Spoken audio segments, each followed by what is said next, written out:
Monsieur l'abbé, bonjour. Bonjour. Je vous remercie d'avoir accepté mon entretien, ma demande d'entretien vidéo. Donc aujourd'hui, on va parler de cet ouvrage. Hop là, est-ce qu'il apparaît? Tac. Alors, l'Église au risque de la foi. Donc, c'est un entretien avec vous-même et Johan Picard. Le livre est préfacé par le cardinal Muller et il est publié chez les éditions Via Romana. Alors moi, j'ai une première question qui est habituelle et rituelle. Est-ce que vous pourriez prendre la peine de vous présenter très rapidement, pour celles et ceux qui ne vous connaissent pas et surtout pour celles et ceux qui croient vous connaître? Oui. Eh bien, écoutez, je suis, prêtre catholique depuis, le 29 juin, 2003, mais auparavant, j'ai eu une autre vie, heu, dans le protestantisme luthérien, puisque j'ai été ordonné pasteur luthérien le 5 mai 1968. Vous voyez, c'était une date, un peu particulière et j'ai, occupé essentiellement le poste de la paroisse des Billettes, rue des Archives. C'est la plus vieille église luthérienne de Paris, puisque elle existait déjà avant d'être luthérienne comme église catholique.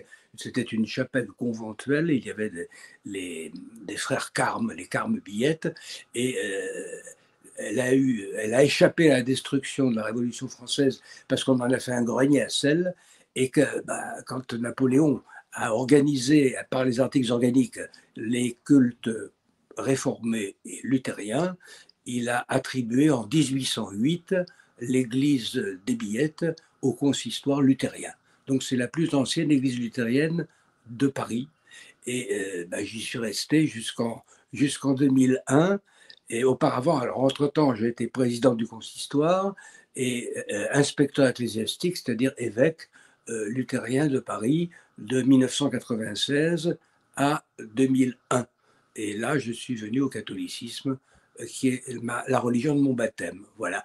Aussi, je dois dire que j'ai exercé pendant un certain nombre d'années, de 1968, enfin de 1968 à 2000, j'ai participé aux travaux de la franc-maçonnerie à la Grande Loge, et que j'ai été un des dignitaires de la Grande Loge nationale française jusqu'en 2000. Mais j'ai donné ma démission, bien sûr, en 2000, puisque j'avais déjà pris en 2000 la décision de revenir au catholicisme, et je savais bien entendu que c'était incompatible et qu'il fallait choisir. Et donc j'ai choisi l'Église, comme je l'avais dit d'ailleurs quand on m'a posé la question en 68, quand j'ai été initié, si un jour vous aviez à choisir entre l'Église et la franc-maçonnerie, que choisiriez-vous?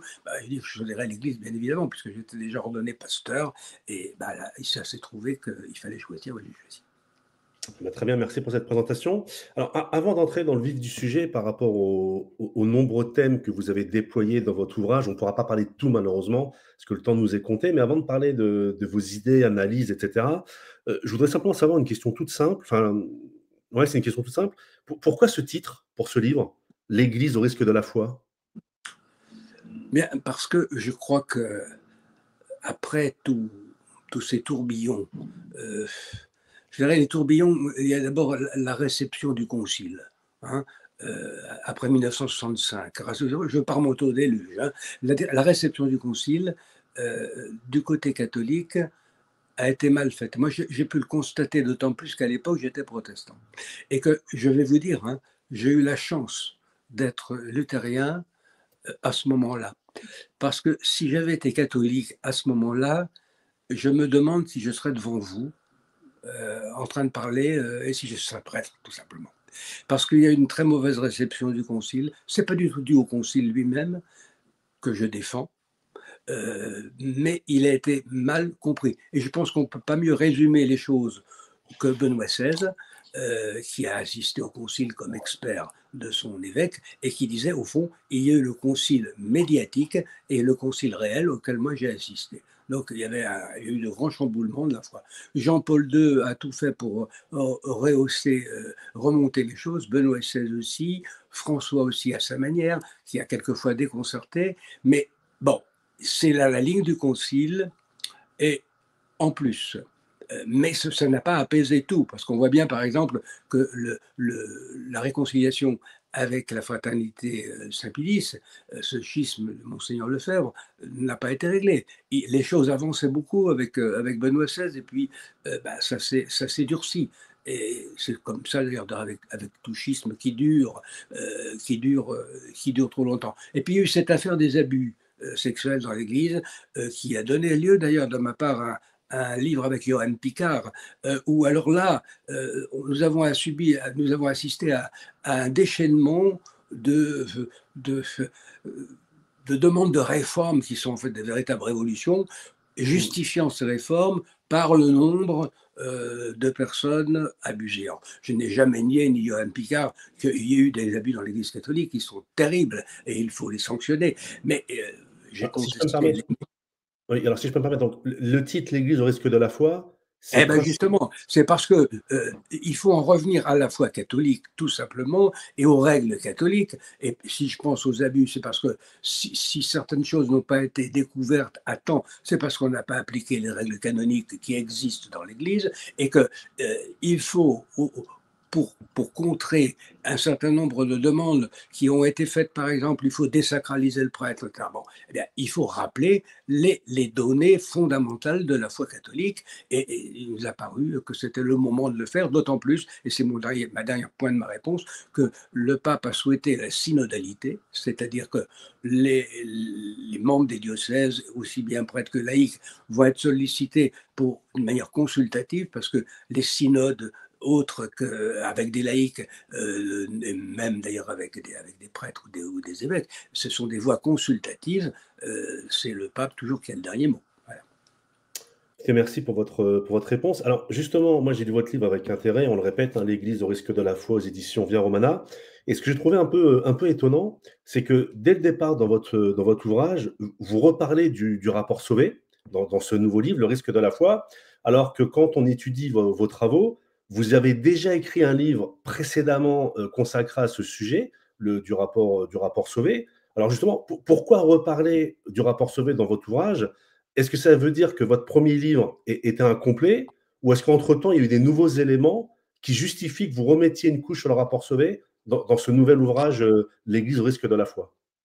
Oui, et les nouveaux éléments, c'est l'insistance d'un certain nombre de membres de la SIAZ pour utiliser le nombre faramineux d'abus, et à mon avis faux, parce Mmh. qu'exagéré et fait avec de mauvaises méthodes, pour justifier des demandes de réforme tout à fait inappropriées et développer des conceptions théologiques qui ne vont pas du tout avec le credo de l'Église. Je peux vous prendre un exemple très simple, n'est-ce pas?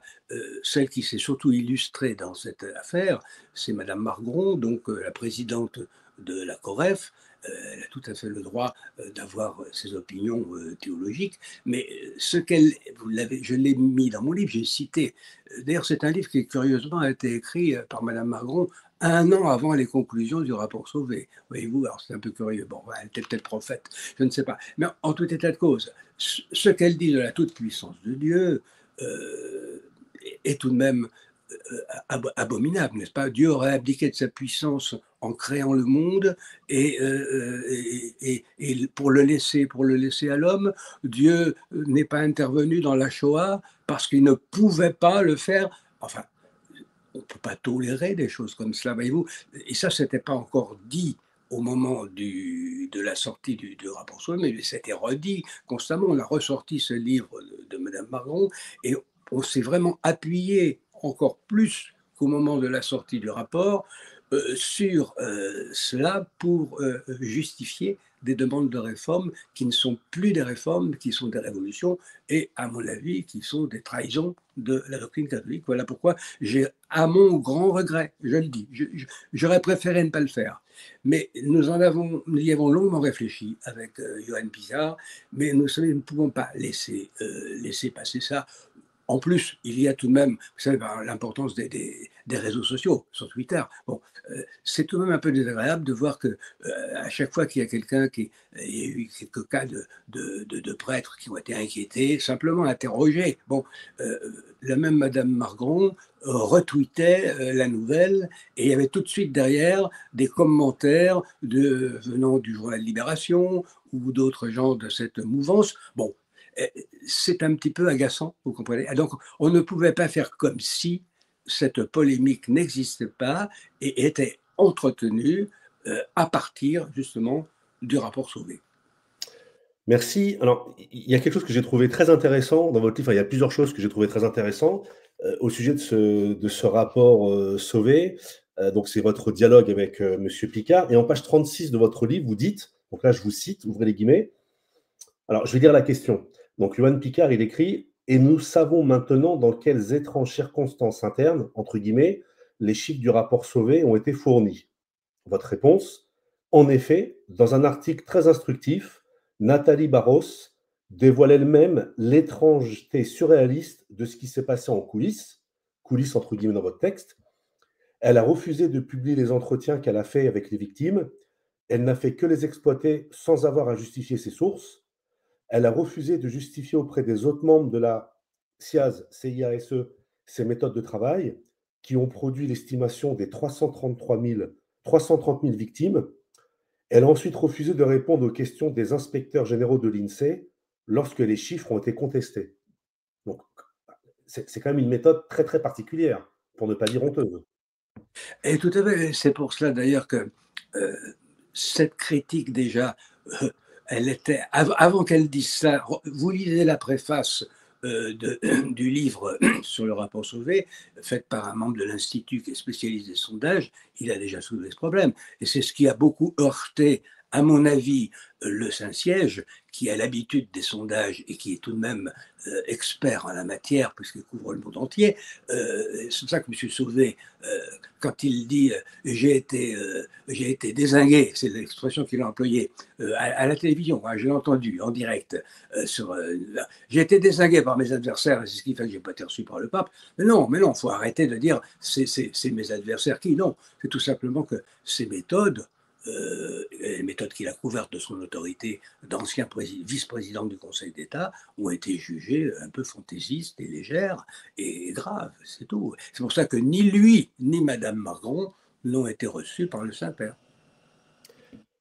Très bien. Alors, vous dites également dans cet ouvrage, vous en avez un petit peu parlé tout à l'heure, mais on va faire un petit focus sur le sujet. Vous dites les coupables de pédocriminalité doivent être traités avec la plus grande sévérité. Alors, bien évidemment, moi, je suis d'accord en tant qu'homme, en tant que catholique, en tant que père de famille.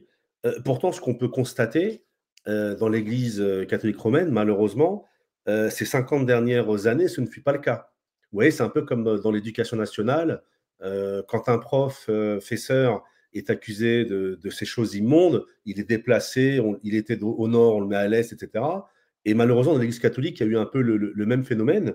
Donc, comment expliquez-vous que ces 50 dernières années, l'autorité suprême n'a pas agi comme l'autorité aurait dû le faire? Pourquoi, en fait, ils n'ont pas respecté les propres codes qui sont justement très bons et qui ont fait leur preuve par le passé? Alors il faut être précis.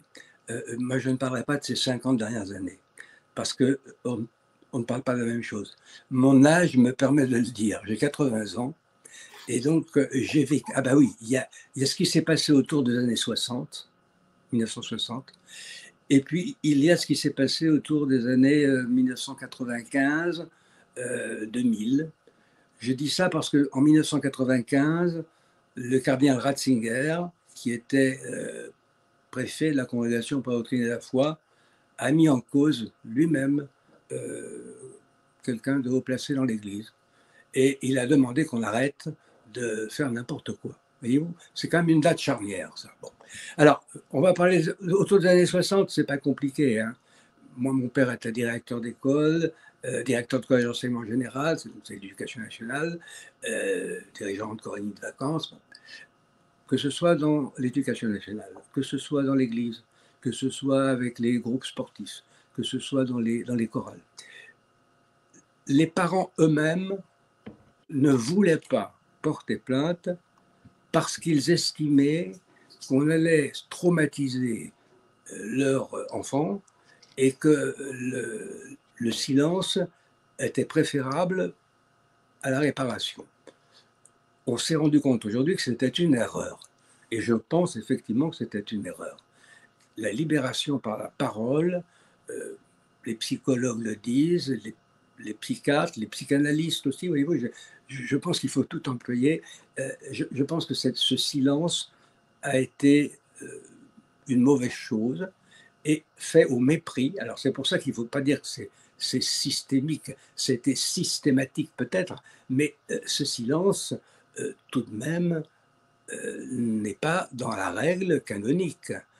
Moi, je vois bien quand j'étais, ni même d'ailleurs chez les protestants, où il y a une hiérarchie, chez les luthériens, une hiérarchie. Bon, l'inspecteur ecclésiastique que j'étais pouvait être saisi par la rumeur publique, hein, rien que par la rumeur publique. Or, en fait, vous savez, les questions de pédophilie, c'est jamais le secret de la confession qui est mis en cause, comme on a voulu nous faire toute une histoire là-dessus. Non, c'est tout simplement des gens qui viennent le dire, ou la rumeur publique, que tel ou tel prêtre a des attitudes bizarres. Bon, et ça devrait déclencher immédiatement des enquêtes, immédiatement, et non pas se taire. Seulement, il y a un état d'esprit qui a tourné autour des années 60 et qui était l'enfouissement, et j'insiste bien, à la demande même des parents. Parce que les parents, Mais les attends, enfants.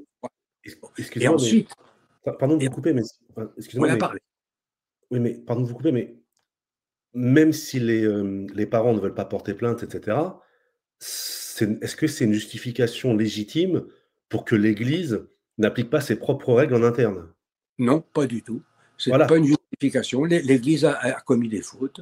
L'Église s'est imaginée qu'en déplaçant, c'était la méthode, hein, on déplaçait, on Oui, changeait de paroisse. Mais bah, quand on sait aujourd'hui, vous savez, j'étais aumônier de prison pendant 10 ans, hein, et j'en ai vu des pédophiles en prison qui, je vous le signale, entre parenthèses, n'étaient pas du tout célibataires, hein. Ils étaient mariés ou ils vivaient en concubinage, et leurs victimes, c'était souvent les enfants de leurs concubines ou même leurs propres enfants. Alors, ça, c'est déjà une chose que je veux dire. Donc, 10 ans, voyez-vous, 10 ans dans une maison d'arrêt, on voit quand même du monde, puisque vous savez que dans la maison d'arrêt, tout le monde y passe, hein, du plus petit délinquant au plus grand. Bon, il y avait pas mal de pédophiles, effectivement. Alors, bon, l'Église n'aurait pas dû, effectivement, se contenter de déplacer, de couvrir. Je pense qu'il aurait fallu, dans des cas avérés de pédophilie, il aurait fallu réduire carrément à l'état laïque, hein, et aussi faire appel, parce que c'est quand même un métier que d'interroger les gens, faire appel à la police. Parce que je vois par exemple ce qui s'est passé à Paris, mais là c'était dans l'autre période. Hein, je serais toujours reconnaissant et j'aurais dû rendre hommage à Monseigneur Aupetit, euh, qui était un grand archevêque et qui est arrivé donc l'après 95, donc dans la période de 2019-2020. Bon, bon, lui, il a décidé, il avait pris un accord avec le procureur de la République et toutes les plaintes pour affaires de ce genre étaient envoyées systématiquement au procureur de la République. Le temps, malheureusement trop court, où Monseigneur Aupetit est resté en place, nous en avons envoyé à peu près 25, voyez-vous. Sur les 25 lettres, je crois savoir qu'il y a eu 3 poursuites, 3 instructions. On ne sait pas sur quoi elles ont débouché. Mais vous voyez déjà l'importance, hein, 25 dénonciations, et l'homme de métier qui est le procureur poursuit sur 3. Et c'est important ensuite que s'il y a des interrogatoires, ils soient menés par des gens qui sachent interroger. Parce que interroger quelqu'un sur un sujet pareil, ça demande du métier. Un prêtre n'est pas formé pour ça, un évêque non plus. Et ça donne quoi? Ça donne des fois des loupés terribles. Je pense à ce confrère, je ne sais pas s'il était coupable ou innocent, qui après un entretien avec son évêque est rentré au presbytère et s'est pendu. Donc à chacun son métier.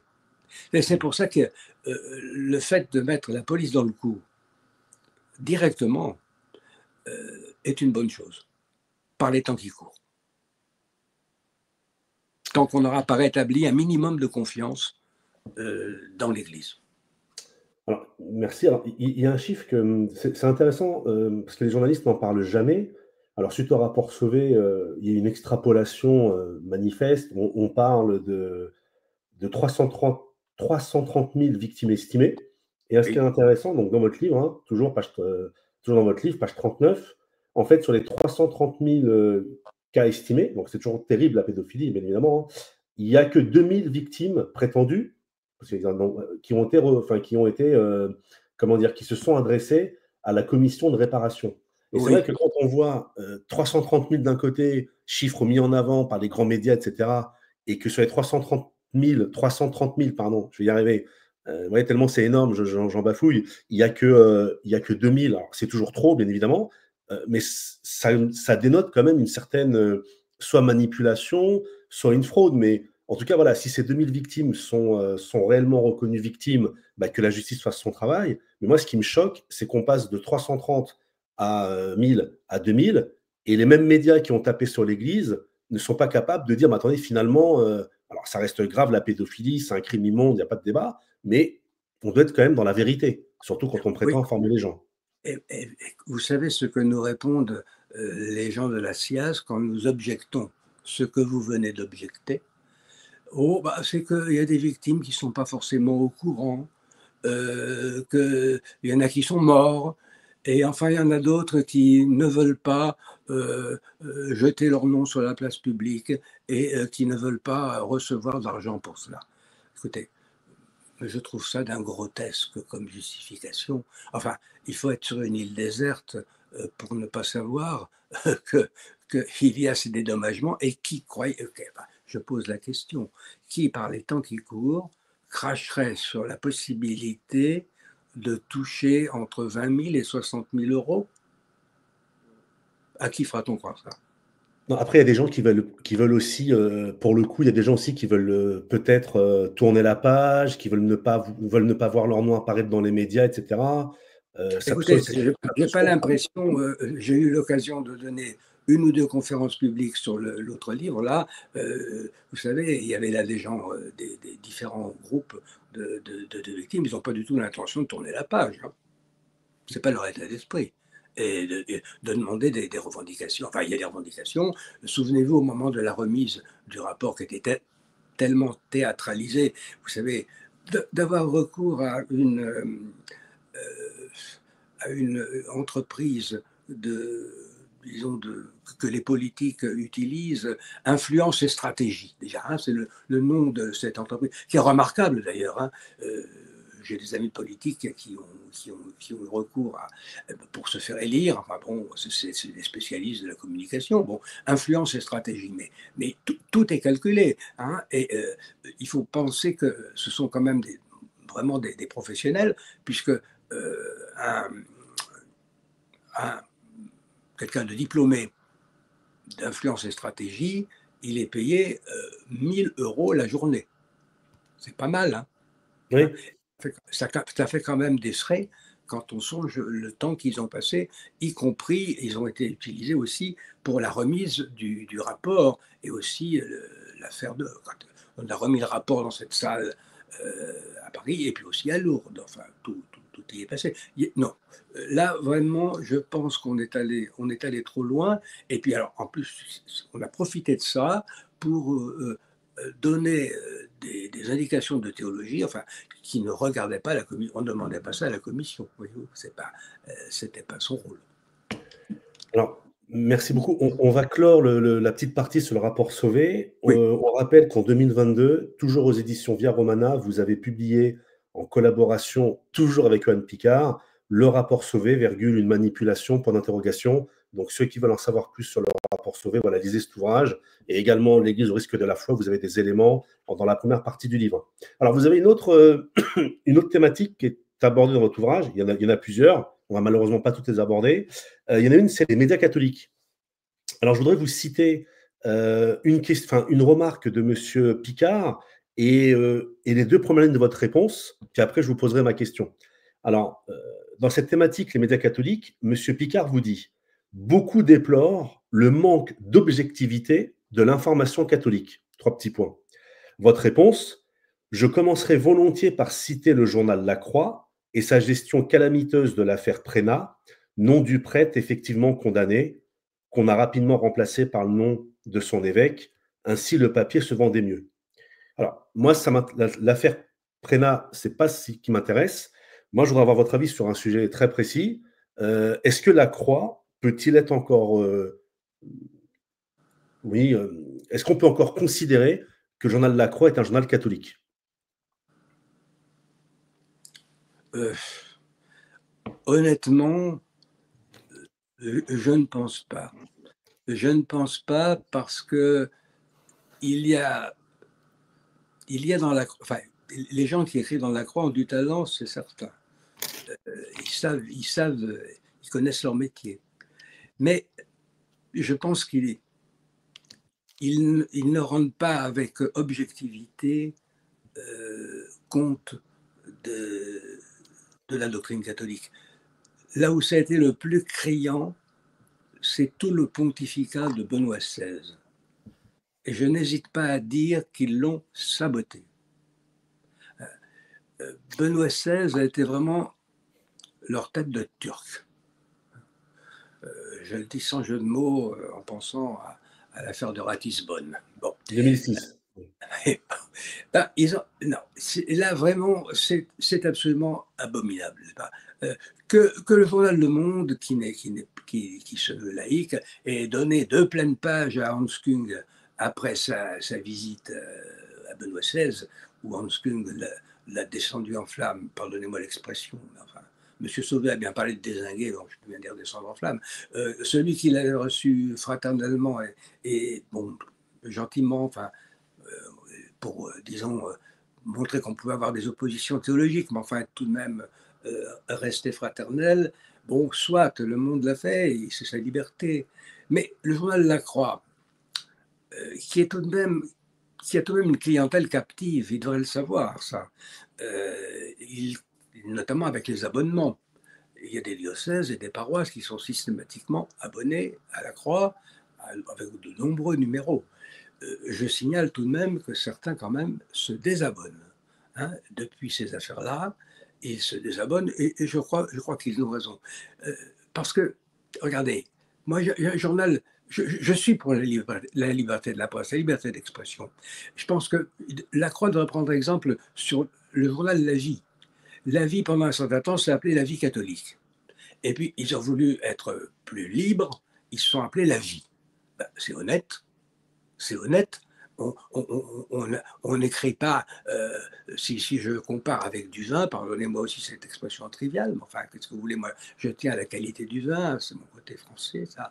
Si sur une appellation contrôlée, vous mettez une étiquette d'un très bon vin et que c'est du gros rouge qui tache, ça ne va pas, il y a tromperie sur la marchandise. Or, quand vous achetez un journal qui s'appelle La Croix, et qui a le passé, bon, bah, on est tout de même en droit d'attendre une certaine objectivité à propos des informations. Et là, franchement, on pourrait les prendre, ça serait extrêmement long, mais enfin, c'est pas très honnête, et surtout, on ne donne pas, on ne donne pas la parole il n'y a pas la contradiction. Hein. Moi, je me souviens d'une époque où j'ai eu le bonheur de connaître Jacques Fauvet au Monde, et bien, on publiait de temps en temps ça faisait les tribunes libres hein, du journal Le Monde. Ben, j'étais publié dans Le Monde, voilà. Bon, et je ne suis pas quelqu'un de gauche, voilà, c'est tout. Mais de là à me qualifier d'extrême droite, comme l'a fait Libération, qui m'a consacré une page, je suis la tête de gondole de l'extrême droite du catholicisme. Vous savez, bon, alors que dans mes livres, vous savez que j'ai une très grande admiration pour Léon Blum, qui était le parrain de mon père associé des gens de lettres. Je moi-même étais socialiste et j'étais à l'UNEF jusqu'en 1968, donc j'étais plutôt à gauche. J'ai toujours gardé d'ailleurs ce souci des idées sociales, comme le général de Gaulle d'ailleurs l'avait. Mais il faut qu'il y ait une liberté d'expression et que les journaux, en particulier les journaux catholiques, mais aussi ça va là pour les chaînes publiques, puissent ménager des débats, des discussions pour éviter qu'on en vienne aux mains, qu'on en vienne à des violences, puisqu'il y a des gens qui se sentent frustrés et qui un jour exploseront. Moi, ce n'est pas mon cas, à mon âge, on est tout de même un peu calme, mais c'est exaspérant. C'est exaspérant, c'est toujours les mêmes qui parlent, et quand vous n'êtes pas dans la ligne, eh bien, on vous coupe le sifflet, que ce soit à la Croix, ou que ce soit, hélas, comme ça m'est arrivé à Radio Notre-Dame. Voilà, c'est tout. Alors, très bien. Mais la pensée unique, si vous voulez, voilà. Vous avez dit, pardon? La pensée unique. La pensée unique, oui. Pensée La unique. pensée unique, voilà. Alors, il y a un autre sujet, pareil, donc votre livre brasse pas mal de sujets. Il y a une expression qui est assez, que je trouve assez rigolote, voire maladroite. C'est l'expression l'esprit du synode, comme l'esprit du concile. Peut-être qu'on aura le temps d'en reparler tout à l'heure. Je voulais vous poser une question très simple, et d'ailleurs, je vais vous la poser. On en avait parlé un tout petit peu au téléphone, en amont. Je ne sais pas si vous vous rappelez, mais c'est au sujet de l'Église catholique en Allemagne. Ma question est très simple. L'Église catholique en Allemagne, avec toutes ces innovations, avec tous ces projets, est-ce qu'on peut dire qu'elle est en situation de schisme avec Rome ou pas du tout? Ah ben, elle s'en approche dangereusement.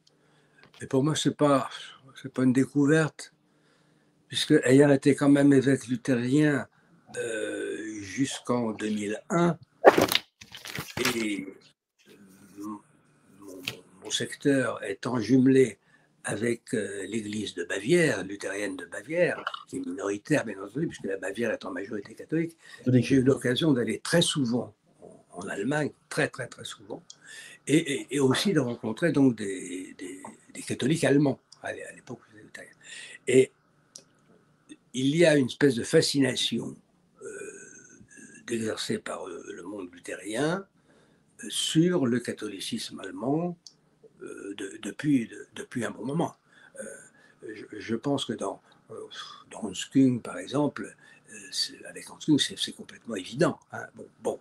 Alors, moi, j'ai parlé à propos de l'esprit du concile, c'est par dérision que j'ai parlé de l'esprit du concile, parce que j'ai parlé d'un spiritisme conciliaire, parce qu'à défaut de pouvoir parler des textes du concile, ils disent l'esprit du concile. Alors, je dis, esprit, es-tu là? Voyez-vous, l'étape tournante, c'est ce que j'appelle le spiritisme conciliaire. C'est pour me moquer, parce que, voyez-vous, il se trouve que le journal Zénith m'a demandé de refaire un commentaire de Vatican II et que j'ai accepté parce que c'est un texte que j'ai découvert en faculté de théologie protestante. Je suis entré en faculté de théologie protestante en 1962, quand on ouvrait le concile. Bon, on parlait de ça, évidemment. Bon. Et donc, ça m'a beaucoup... Je le fais, mais je découvre aussi. Parce que moi, je fais mon commentaire à partir du texte latin du concile. Que, le texte latin du concile n'a pas été bien traduit. Il lui est arrivé un peu ce qui est arrivé à la messe de Paul VI. Si bien qu'il a fallu refaire un missel et qui a mis du temps.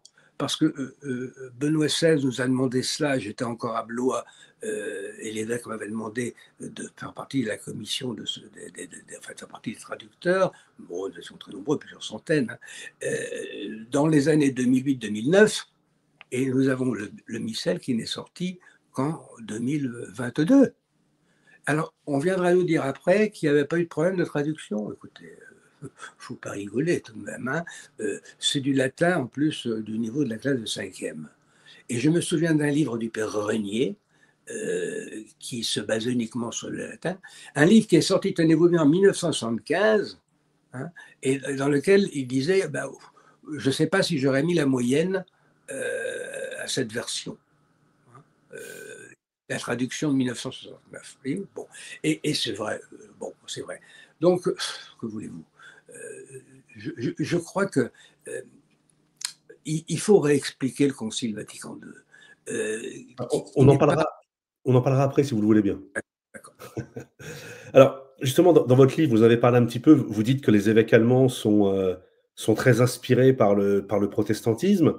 Alors, il y a une question, notamment pour les plus jeunes, que je vais vous poser, et pour ceux qui ne connaissent pas la doctrine catholique, c'est dans votre ouvrage, vous en parlez, mais par exemple, au sujet des innovations, non pas des réformes, mais des révolutions, en quoi l'ordination de diaconesse serait un drame pour l'Église catholique?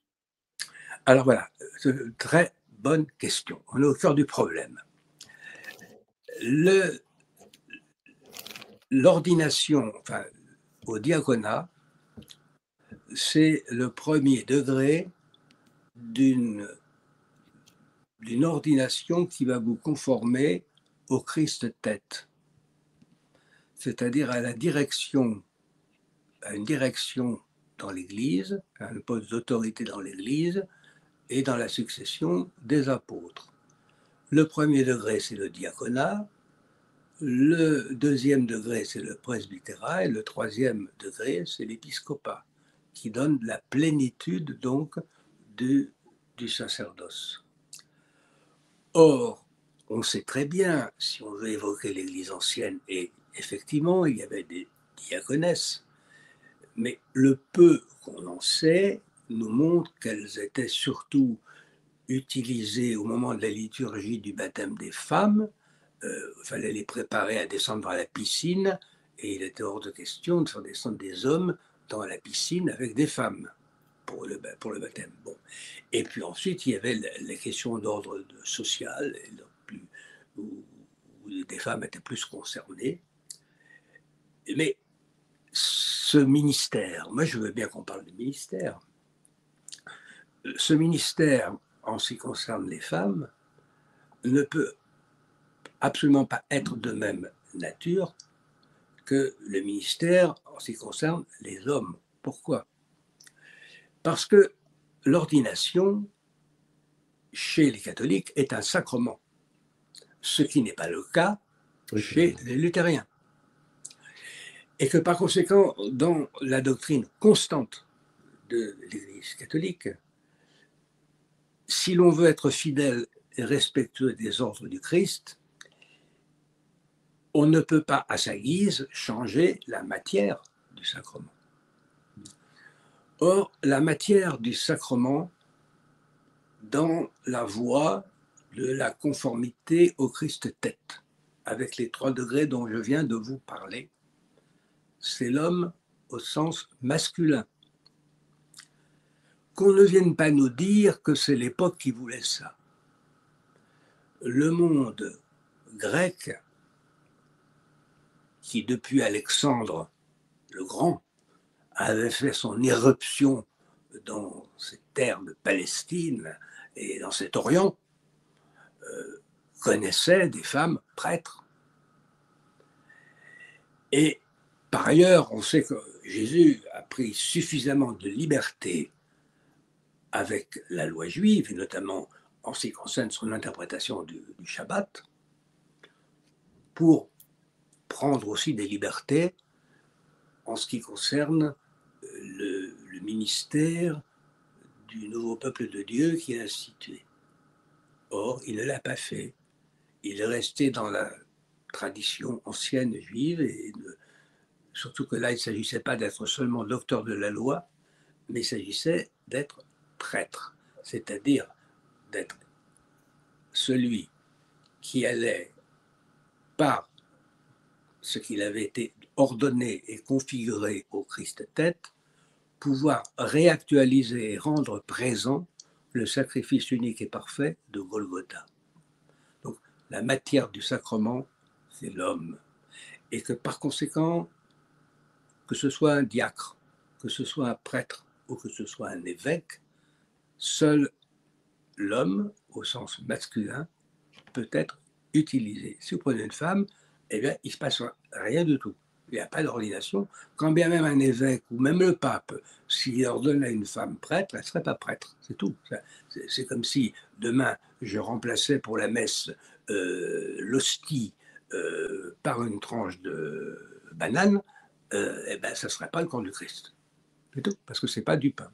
Voilà, c'est aussi simple que ça. Alors, on peut envisager, Benoît XVI l'avait dit, qu'il y ait des diaconesses, mais à ce moment-là, on ne peut pas parler d'ordination, mais on peut parler de bénédiction ou d'installation dans ce ministère, mais avec une liturgie bien sûr complètement différente de celle des diacres masculins.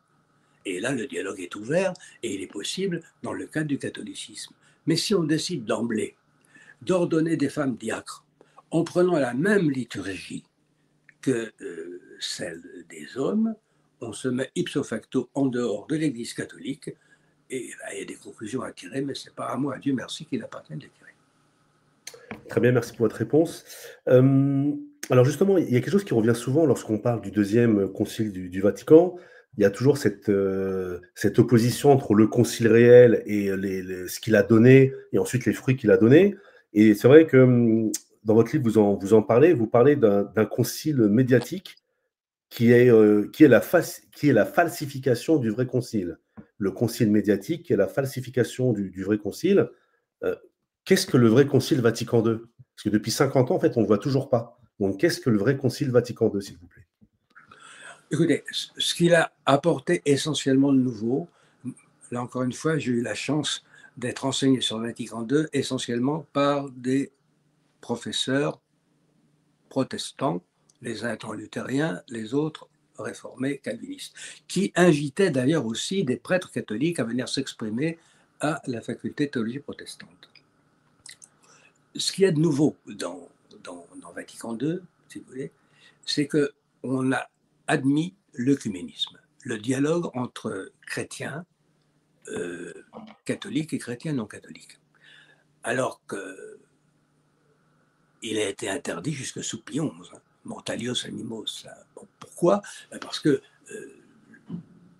le climat n'était pas propice, on le voit bien par les apostrophes qu'il y avait entre luthériens, entre protestants, tous les protestants, et les catholiques. Et on l'a encore vu en 1950, quand Pie XII a proclamé le dogme de l'Assomption. Il y a eu des réactions protestantes dont moi, à l'époque, je peux vous dire, je n'étais pas fier. Hein. Dire qu'on faisait de Marie une déesse, enfin, il ne faut quand même pas exagérer. Hein. D'autant plus que sur la question de l'Assomption de la Vierge, Luther y croyait déjà. Bon, alors qu'on n'avait pas proclamé l'Immaculée Conception, quand on demandait où était la Vierge Marie, il est forcément avec son fils. Bon, bah, évidemment. Bon. Alors, vous voyez, je pense que c'est ça la grande nouveauté de Vatican II. C'est le dialogue œcuménique, c'est un rapprochement, enfin une compréhension aussi des églises orientales, des églises de la Réforme. Et d'ailleurs, ça a tout de même produit une signature de texte, c'est la seule qui existe entre les luthériens et les catholiques sur la justification par la foi. C'est un texte qui a été signé en 1999, les accords d'Augsbourg, mais qui vient en fait de Vatican II, de la rencontre, du fait que le Concile, par la volonté des papes Jean XXIII et Paul VI, a appelé des observateurs non catholiques à participer au Concile. Oh, ils ont été très discrets, mais enfin, ils ont tout de même donné quelques avis. Et en tout cas, c'est de là qu'est venue en 1965, à la clôture du Concile, cette idée que peut-être on pourrait reprendre cette question de la justification par la foi. Et voyez-vous, on y a mis une condition du côté luthérien. Et c'est surtout une affaire qui a concerné les luthériens et les catholiques. C'est pour ça que j'ai toujours défendu, quand j'étais protestant, la spécificité luthérienne. C'est que les luthériens et les catholiques sont tombés d'accord dès 1965 pour dire le préalable à une discussion sérieuse sur la justification par la foi, c'est de savoir si nous sommes capables de traduire et de comprendre, même si on ne traduit pas exactement de la même façon, mais de comprendre tous les l'Épître aux Romains. Voilà. Et ça donne, vous en avez un exemple, dans la Tobe, la traduction œcuménique de la Bible, avec les abondantes notes qu'il y a en bas de page, et qui montrent que vraiment, il y a eu un travail sérieux qui a commencé en 1965 et qui s'est terminé en 1999. Donc, voyez-vous qu'on a pris son temps. Et on est arrivé, non pas à un accord complet, mais presque complet, avec, pour là où il y avait quelques divergences encore, mais de vocabulaire, ce qu'on a appelé un consensus différencié.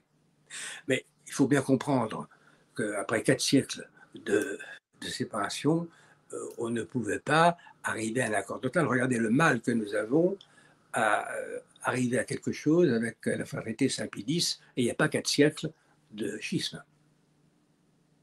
Donc, le vrai concile, c'est cette volonté de dialoguer avec tous les chrétiens séparés de Rome. Voilà, parce que pour le reste, le concile n'a fait que rappeler des choses absolument traditionnelles.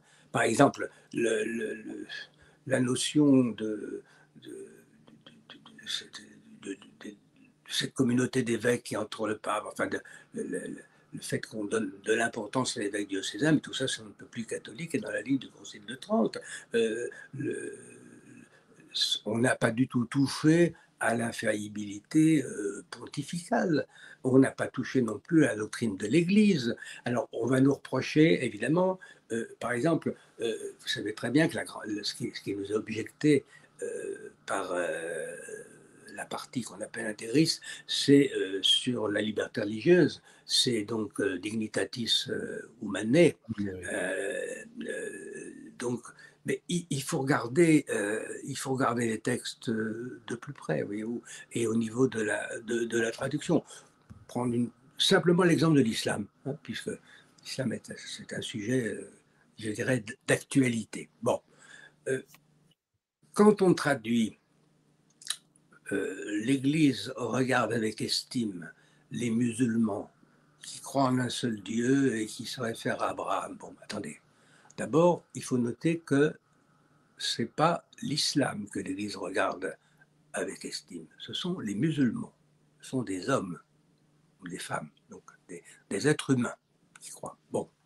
Et regarder avec estime, le verbe qui est employé en latin, c'est respicere, et estimatio, c'est pas du tout au sens de regarder avec faveur. C'est l'autre sens de cet ensemble qu'on pourrait traduire d'ailleurs en français, en le replaçant dans un autre cadre.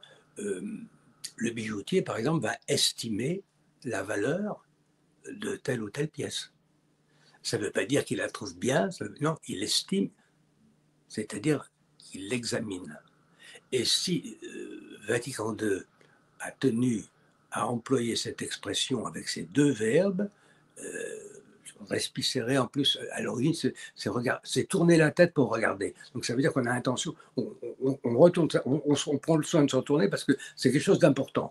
Mais c'est pour analyser. Donc, ça ne veut pas dire qu'on met toutes les religions au même niveau. Ce n'est pas un relativisme religieux qui sort de là, et encore moins un syncrétisme. Parce que, par exemple, sur la question d'Abraham, le Concile ne fait que constater qu'il se réfère à Abraham, mais il ne dit pas si c'est vrai ou si c'est faux. Parce qu'on sait très bien que l'Abraham du Coran n'est pas le même que celui de la Bible.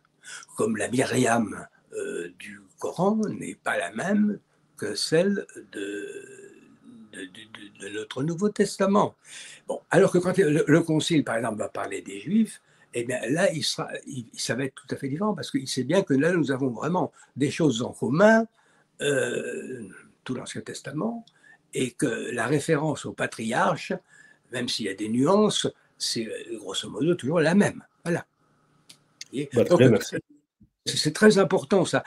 Vatican II n'a pas du tout ouvert la voie au syncrétisme, au relativisme religieux, et n'a jamais dit qu'on pouvait être sauvé en dehors de la médiation de Jésus-Christ. Très bien.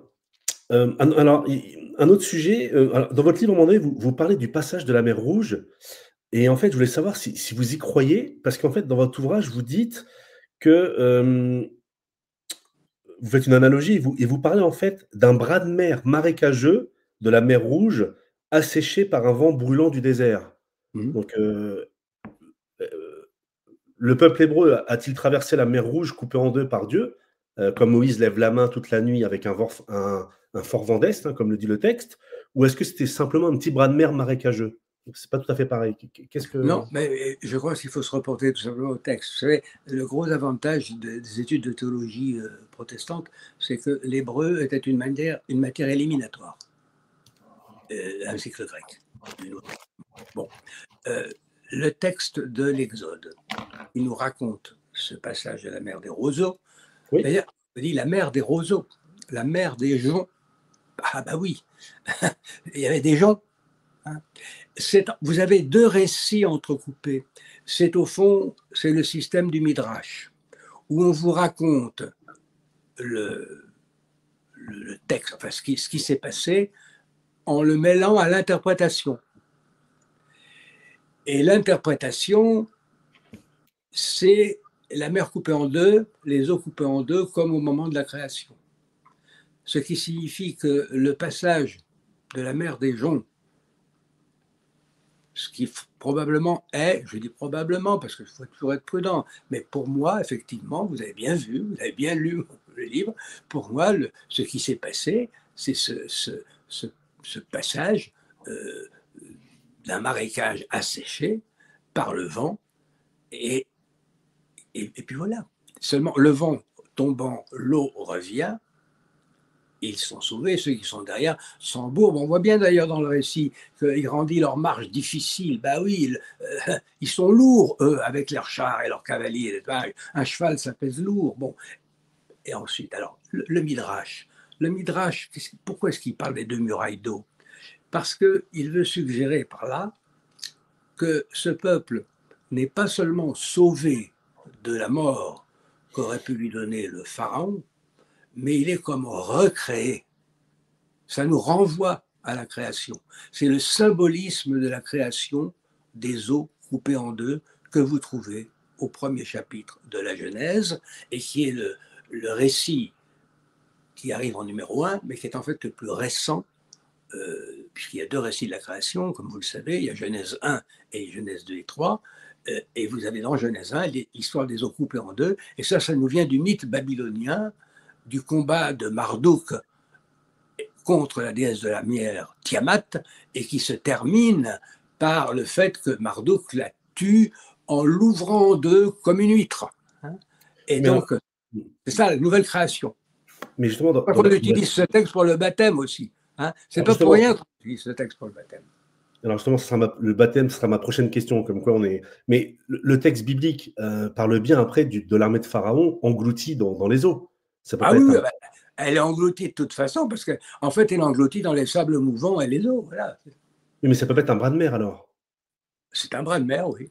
Ah bon, d'accord. Okay. Bon. L'eau revient. D'ailleurs, ce qui est amusant dans le texte, vous savez, les anciens avaient un très grand respect du texte sacré, même dans son écriture. On sait bien que à l'époque de Jésus, et même déjà avant, les rabbins, quand ils écrivaient le nom de Dieu, le nom propre de Dieu, le tétragramme sacré qu'on ne peut pas prononcer, les protestants ont gardé cette tradition, moi je l'ai conservé aussi. D'ailleurs, c'était aussi l'avis de Benoît XVI, il a demandé qu'on arrête dans la traduction de Jérusalem de vocaliser le nom de Dieu, on doit dire le Seigneur. Voilà. Eh bien, les rabbins, quand ils écrivaient même, ils se lavaient les mains, changeaient de poinçon ou de plume, c'était un parchemin. Donc voilà, c'est quelque chose de, oui, je crois d'important, mais le récit biblique a bien pris soin de conserver, et c'est ce qui rend évidemment la chose difficile à bien comprendre, de conserver tout de la vieille tradition du passage du marécage asséché et de l'interprétation midrashique. Mais la notion de midrash est très difficile à comprendre pour nous, esprit latin et cartésien, parce qu'on vous explique par un autre récit qui est mélangé à un autre. C'est ça le problème du midrash, et qu'on n'arrive pas à comprendre, et qui existe déjà dans ce récit de l'Ancien Testament. Les deux murs d'eau de chaque côté, c'est une interprétation théologique du passage de la mer des joncs. On dit bien la mer des joncs. C'est dans le texte. On en reparlera en privé. Alors, moi, j'ai une autre question. Vous parlez du baptême, et c'est intéressant parce que il n'y a pas longtemps, je suis allé à un baptême d'enfant dans le nouveau rite. Et en fait, ce que je dis toujours, c'est que si vous mettez une personne extérieure au catholicisme qui assiste à un baptême catholique normal et un baptême dans le nouveau rite, alors il ne pourra pas dire lequel est vrai, lequel est faux, mais j'ai quand même l'impression qu'un étranger qui verra le baptême normal et le baptême dans le rite moderne, moderniste, pardon, il dira c'est quand même deux religions différentes. J'ai l'impression qu'il pourra dire c'est deux religions différentes. Et dans votre ouvrage, en page 79, vous parlez donc de la liturgie du baptême, donc même un peu avant, notamment au niveau des exorcismes et tout. Et donc, Johann Picard dit la liturgie du baptême d'adulte, légèrement différente, semble souffrir très exactement des mêmes manques. Et donc, les manques que vous parlez, dont vous parlez avant, bah, c'est la triple renonciation à Satan, c'est les exorcismes, etc. Et suite à la réflexion de M. Picard, vous dites la situation est même parfois plus grave. J'ai souvent vu omettre l'usage de l'huile des catéchumènes, effectivement rendu facultatif dans le nouvel ordre liturgique. En fin de compte, on ne sait plus s'il y a eu exorcisme ou non. Oui, je maintiens. Je l'ai déjà dit plusieurs fois. Avant qu'il y ait le motu proprio traditionis custodes, j'ai souvent utilisé la liturgie ancienne, mais en français, hein, pour que les gens la comprennent. Et je vous assure que ça porte beaucoup plus, surtout quand on a affaire à des adultes qui veulent s'intéresser à la religion, et aussi surtout quand on a affaire à des gens qui viennent d'autres religions. Je pense à ceux qui viennent de l'islam. Hein. C'est très important. D'ailleurs, rien que le début. Que demandez-vous à l'Église de Dieu? La foi. La foi, oui. Que donne la foi? La vie éternelle. Bon. Et là, on entre dans une démarche vraiment d'initiation chrétienne. Parce que celui qui frappe à la porte de l'Église, il est déjà poussé par quelque chose, il a une certaine foi faible, mais il demande à ce qu'elle soit renforcée. Et parce qu'on lui a parlé du christianisme, quelle est la bonne nouvelle du christianisme, c'est la vie éternelle, c'est la résurrection de Jésus-Christ. Et on sait très bien que pendant les premiers siècles chrétiens, la fête principale des chrétiens, c'était pas Noël, c'était Pâques. Bon, alors, ce que je reproche à la nouvelle liturgie du baptême, c'est que demandez-vous à l'Église de Dieu? Le baptême. Bon, c'est faux déjà ça, parce que les gens ne savent pas ce que c'est que le baptême. Alors ils demandent le baptême. Bon, c'est le langage de la maison à l'intérieur, ça vous comprenez, et ils n'y sont pas. Et souvent, comme nous vivons dans un monde complètement déchristianisé, on ne sait même plus ce qu'est le baptême. Alors, faire commencer comme ça, que demandez-vous le baptême? Non, non.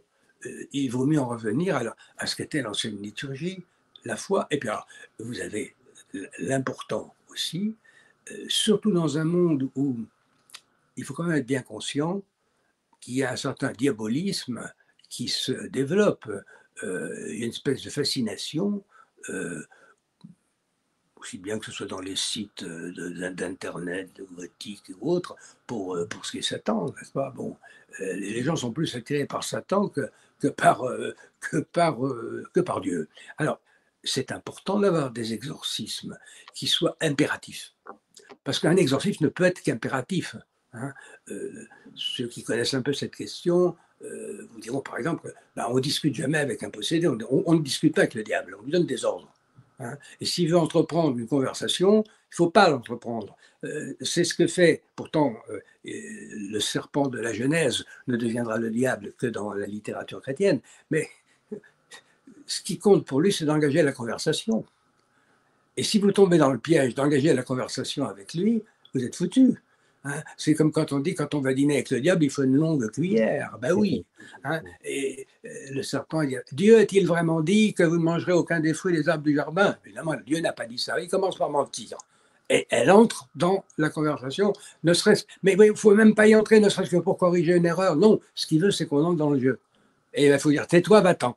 Voilà, voilà. Et ce sont des ordres. Et par conséquent, on devrait retrouver dans la liturgie du baptême ce qui a toujours été. Et je dois dire que, par exemple, on évoquait, à propos de l'Assomption, on évoquait la position de Luther. Eh bien, dans les églises luthériennes, les exorcismes ont été maintenus au XVIe siècle avec la même vigueur que dans l'Église catholique. Hein. Je me souviens de la liturgie luthérienne de Strasbourg, où le pasteur disait « Toi, diable, je t'ordonne de sortir de cette image vivante de Dieu. » Voilà. Au temps de Bucer à Strasbourg. Et dans toute les liturgies en langue allemande, c'était impératif. Mais par contre, les exorcismes, pour qu'ils soient efficaces, ils doivent bien être prononcés en latin et pas en français. C'est pas la langue n'est pas capitale. Je ne pense pas. Moi, personnellement, je ne pense pas. Je comprends que certains le disent, mais vous savez, le diable, il parle toutes les langues. Hein. Il s'adapte. Il a une faculté d'adaptation très grande. Et qu'à voir comment les différents visages qu'il a dans le monde, hein, c'est extrêmement varié. C'est pour ça qu'on s'y perd un peu, et c'est pour ça qu'on l'appelle aussi le malin. Non, ce qui compte, c'est pour que l'exorcisme ait sa puissance, il faut que celui qui le prononce soit, je dirais déjà, en bonne santé, et d'une. Donc, qui ait la force physique, parce que l'âme et le corps, que sur le plan de l'âme, il soit pieux, et que au moment où il le prononce, on prie aussi pour lui. C'est-à-dire qu'il faut être en connexion avec des couvents, avertir du moment où les choses vont se passer et faire jouer vraiment la communion des saints. Et il faut invoquer aussi, par les litanies, la puissance de la communion des saints. Et il faut être impératif. Voilà les cas. Alors, que vous le disiez en latin, en allemand ou en anglais, pour moi, peu importe. Mais il faut réunir ces conditions. Hein. Le fait que celui qui exorcise soit en bonne santé, de l'âme et du corps, et qu'il soit aidé par la prière des autres. C'est ça qui est fondamental. OK. Alors, dans votre ouvrage, à un moment donné, vous parlez de monseigneur, Bounini et à un moment donné, Johann Picard, moi je vais lire le passage. Donc, monseigneur Bounini a d'ailleurs déclaré, cette fois-ci à propos des modifications qu'il avait réalisées dans les textes de la Semaine sainte: «Et pourtant l'amour des âmes et le désir de faciliter par tous les moyens le chemin de l'union avec les frères séparés, en enlevant toute pierre qui pourrait constituer même de loin une pierre d'achoppement ou une cause d'inconfort, ont également conduit l'Église à consentir ces douloureux sacrifices.» Et donc, ce qui est intéressant, c'est que vous-même, vous rappelez que monseigneur Boudini, il était proche des luthériens, qu'à l'époque, il s'est élevé. Des réformés, des réformés. Oui, des réformés. Qu'il était proche des réformés, qu'il était contre le dogme de l'Assomption de la Vierge Marie. Et vous-même, vous dites, suite aux propos de M. Picard, alors je ne vais pas lire toute la réponse, mais pour ceux que ça intéresse, lisez le livre, et c'est en page 80, vous dites, selon moi, donc là c'est monsieur l'abbé Michel Viau qui parle, hein, ainsi selon moi, lorsque monseigneur Bounini pensait protestant, il se fiait davantage à la théologie réformée calviniste que luthérienne. Est-ce que c'est pas dérangeant qu'un homme qui pense pas bien sur le plan catholique ait occupé d'aussi importantes fonctions dans l'Église catholique? Vous savez, c'est l'époque de l'enthousiasme œcuménique. On s'imaginait, moi-même j'ai cru, hein, j'ai vécu.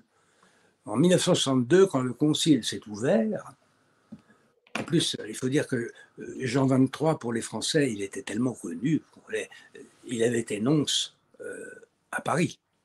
Et quel nonce, je ne veux pas dire du mal des autres nonces, mais je veux dire que c'était un nonce dont tout le monde connaissait le nom. Quand vous auriez demandé à la sortie du métro comment s'appelle le nonce du pape à Paris, vous aurez dit il s'appelle Roncalli. Bon, pourquoi Roncalli? Ben parce qu'il était partout. Il était très ami avec Vincent Auriol, et vous savez que c'est quand même c'est un cas unique dans l'histoire de la République française, c'est que avec l'accord du pape Pie XII et sur la suggestion de Monseigneur Roncalli, c'est le président Vincent Auriol qui a remis au nonce sa barrette de cardinal dans la salle des fêtes de l'Élysée. Vous imaginez la chose aujourd'hui, hein?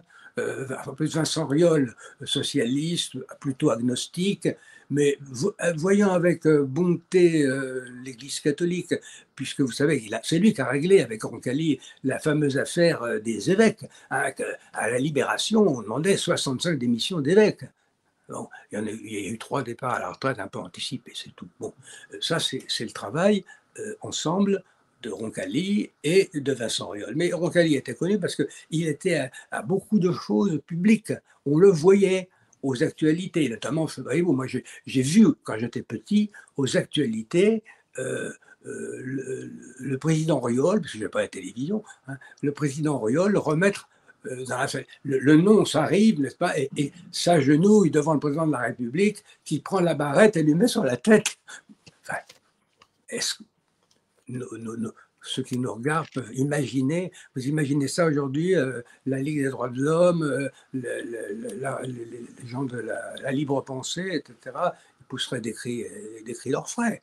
Hein. Donc, c'était la mode. Donc, voilà, il avait beaucoup insisté là-dessus au début de son pontificat, et donc c'était vraiment la mode de l'œcuménisme. Vous faisiez dans les paroisses des réunions sur l'œcuménisme, c'était plein à craquer, et ça a duré un très très bon moment. Donc on sacrifiait beaucoup de choses à l'œcuménisme, et je vais même vous dire que moi j'ai trouvé à un moment donné qu'on en sacrifiait trop, et que un jour un prêtre, toujours dans cette période-là, m'a dit, vous voyez monsieur le pasteur, on vous imite.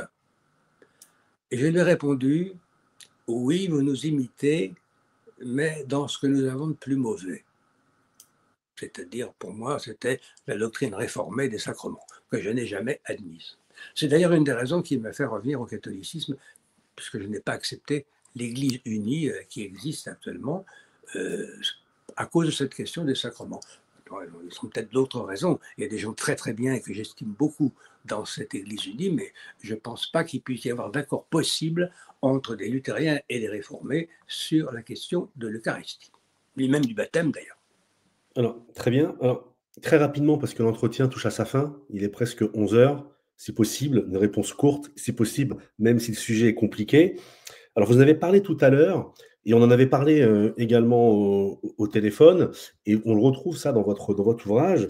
En fait, vous dites en fait que le problème lié au concile et à la messe de Paul VI, qu'on peut appeler également, enfin, sans être, c'est pas un fin mot, c'est une nouvelle messe par rapport à la messe classique, comme il y a quelque chose de nouveau. Vous dites que tout ça, en fait, vous parlez, c'est le mot que vous employez, vous parlez d'un malentendu, malentendu, pardon, qui découle d'une mauvaise traduction du texte. Alors, moi, ma question elle va être très simple, c'est le concile s'est terminé, comme chacun sait, vous devrez le savoir, le 8 décembre 1965. Et donc, 65. ouais, depuis 1965, en plus, je suis né le 8 décembre, petite parenthèse, ceux qui veulent me faire des cadeaux, voilà. Mais bon, très sérieusement, donc, le concile est terminé depuis le 8 décembre 1965. Est-ce que depuis, donc là, on est en 2024, est-ce que c'est vraiment qu'un problème de traduction? Enfin, est-ce que l'argument ou l'explication de la traduction, elle est satisfaisante? Moi, j'ai l'impression qu'elle est quand même un peu légère quand on a vu le drame de l'application du concile. Parce qu'encore une fois, si ça touchait que la France, on pourrait être inquiet. Mais en même temps, ça touche pas que la France. Ça touche l'Allemagne, la Belgique, la Hollande, l'Autriche, l'Espagne. Ça touche même l'Amérique du Sud, même un peu l'Afrique. J'ai un ami qui a vécu en Afrique pendant des années, au Togo, et il me disait, il parlait avec un autochtone, un indigène, un Togolais, et il me disait, ben moi, en fait, avant, au Togo, le dimanche, je pouvais aller à la messe n'importe où. C'était la messe catholique, normale. Depuis la mise en place du Concile Vatican II, eh ben, je ne peux plus aller à la messe à 10 mètres, enfin, à 10 minutes de mon village, parce qu'au Togo, il y a plus de 40 dialectes. En fait, moi, ma question, voilà, vous l'avez compris, c'est dire que tous les problèmes qui découlent du Concile Vatican II, c'est juste un problème de traduction. Est-ce que c'est pas un peu léger? Alors, je n'ai pas écrit ça. Hein. J'ai dit qu'il y a beaucoup de choses qui venaient de la traduction, mais pas tout. Oui.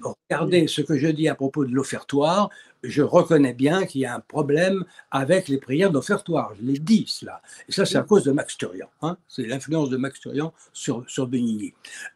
Les prières d'offertoire ont été remplacées par des prières de bénédiction juive. Donc, si vous ajoutez ce remplacement Et ça, c'est Paul VI qui l'a fait. Hein. Bon. Si vous rajoutez, à ce remplacement, vous ajoutez les traductions défectueuses, et ça fait beaucoup. Je regrette que dans le nouveau missel, puisqu'on a mis des options, pourquoi n'a-t-on pas mis en option les 3 prières d'offertoire de l'ancienne messe? Pourquoi avoir mis des options déjà? On a mis les... Ah ben ça, je suis pas tellement... parce qu'on n'a pas osé rappeler les choses qui sont pourtant évidentes. Hein, et en particulier, mettre des options. Là où la traduction ne fait aucune difficulté, écoutez, il faut demander à ceux qui l'ont fait, comme ceux qui n'ont pas mis toujours vierge dans le confiteor à propos de la Vierge Marie. Je vous signale que dans le premier confiteor, on avait omis de dire qu'elle était bienheureuse. Là, on l'a rajoutée bienheureuse, mais on a oublié de dire qu'elle était toujours vierge. Bon, je me suis battu et fait beaucoup d'ennemis pour faire rétablir le toujours vierge, mais vous voyez, il n'est pas rétabli non plus. Donc, ça n'est pas, je crois qu'il n'y a pas qu'une erreur, que des problèmes de traduction, et je le dis quand même dans le livre. Je dis que les erreurs de traduction ont beaucoup joué pour le public, mais soyons clairs, pour les théologiens, il n'y a pas que ça.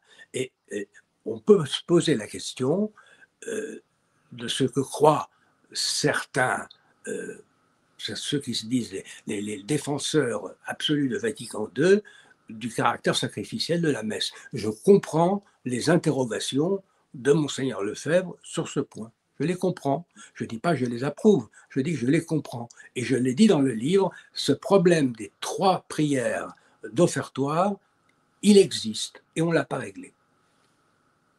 Eh bien, écoutez, très clair. Alors, je vais vous lire en page 131, vous dites quelque chose qui est très intéressant. Alors, votre interlocuteur vous dit: «Quid de l'enseignement dans les séminaires aujourd'hui?» Alors, la réponse est un peu longue, mais je pense qu'elle est essentielle. Vous dites: «Les séminaires qui préparent au sacerdoce auraient avantage à relever leur niveau. La France est actuellement dépassée dans le domaine de l'enseignement théologique par l'étranger.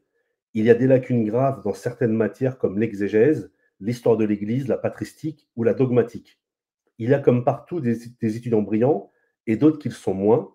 Il faut tenir compte de ces réalités humaines et de l'état des différents établissements pour y renvoyer des séminaristes, car il y a une très grande inégalité de niveau de formation entre les séminaires en France. Je crois qu'il faut en prendre acte pour enrayer la baisse de niveau sans s'engager dans une entreprise de changements brutaux, dont d'ailleurs l'Église catholique en France n'a pas les moyens.» En fait, il y a un paradoxe parce que d'un côté, vous faites un constat que je valide, hein, qui est limpide, et en même temps, vous dites que pour enrayer ce constat, il faut qu'il y ait des changements, mais en même temps, vous dites que l'Église ne peut pas les assumer. Donc on est un peu coincé. Parce que je suis réaliste. Pendant le temps où j'étais aumônier national des anciens combattants, c'est-à-dire de 2014 à 2018, j'ai eu l'occasion de me déplacer pour aller voir toutes les associations d'anciens combattants en France et aussi de voir un petit peu les différents diocèses, bon, et puis de parler avec les prêtres. Donc, il y a vraiment un problème au niveau des séminaires. Moi, quand on me demande conseil, je suis très embêté pour répondre. Le niveau ne correspond absolument pas à ce qu'il devrait être, et pire, quand on voit la demande de ceux qui veulent ou recommencer dans l'Église, ou de ceux qui demandent le baptême, quand on voit le niveau de leurs exigences religieuses, théologiques, de leurs justes aspirations, c'est normal. Donc on se dit que mais les prêtres qu'on est en train de former là ne pourront pas tenir face à cela. Il faut remonter ce niveau. C'est absolument urgent. Et si on ne peut pas le faire, eh bien, il faut utiliser, il y a encore à Rome de bons établissements. Eh bien, écoutez, il faut avoir le courage de reconnaître sa faiblesse. Et à ce moment-là, dans l'urgence, eh bien, d'envoyer à Rome, et puis alors après de diminuer les séminaires. Vous savez, une petite évocation du passé. À la fin du XVIIIe siècle, il y a ce qu'on appelle le joséphisme en Autriche. En Autriche, oui. Joseph II, finalement, bon, au départ, ça n'a pas beaucoup plu au pape, évidemment. Mais le pape Pie VI s'est dérangé. Il est allé à Vienne. Il a rencontré l'empereur. Et en particulier, une chose qui l'a frappé, c'est qu'il avait diminué le nombre des séminaires. C'est vrai, il avait diminué. Mais il en avait augmenté la qualité. Voilà.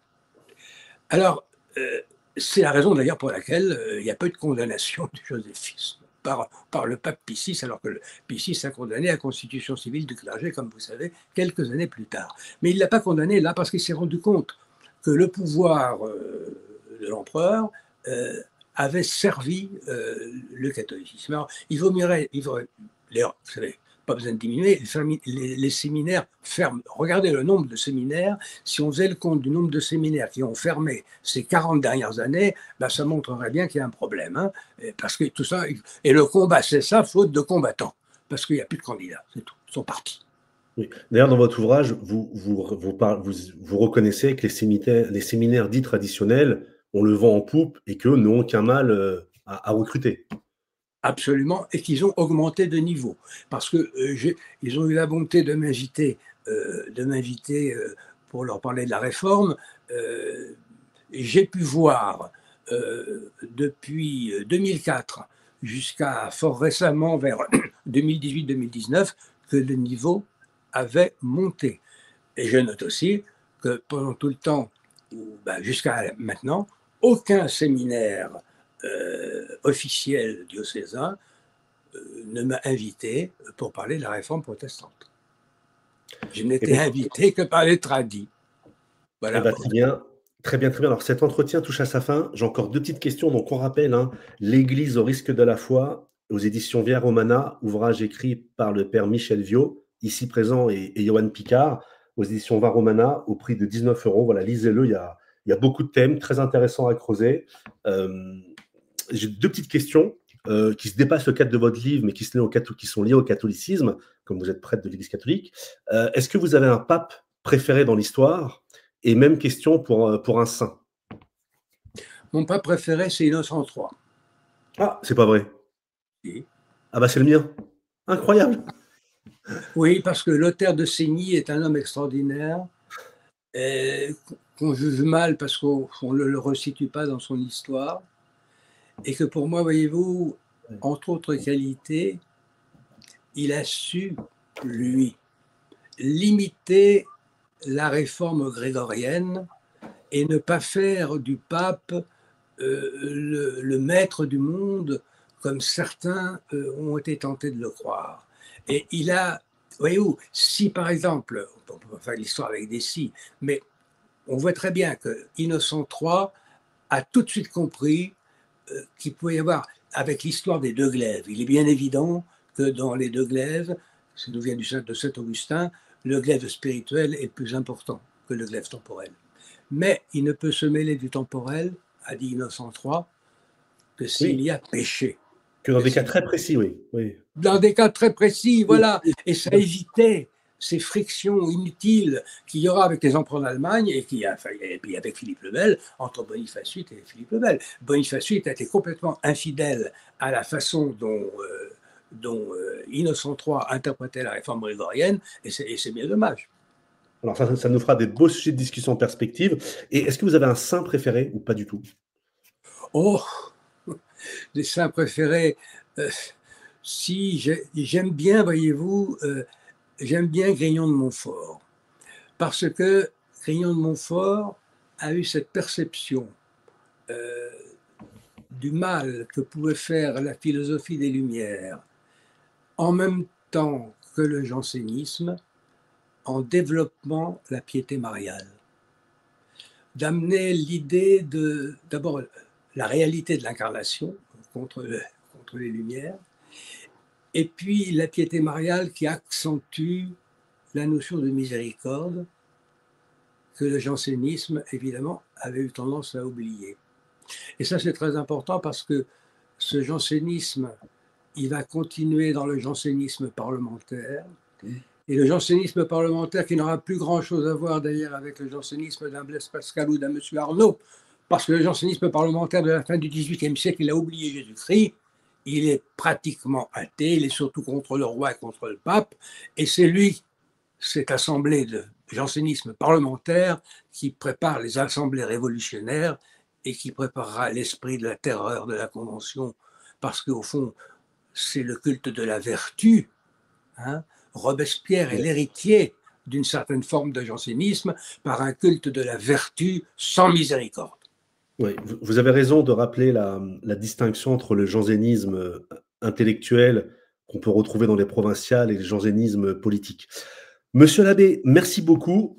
L'Église au risque de la foi, édition Via Romana, lisez-le, vous ne le regretterez pas. Merci beaucoup, monsieur l'abbé. Merci, cher monsieur, merci.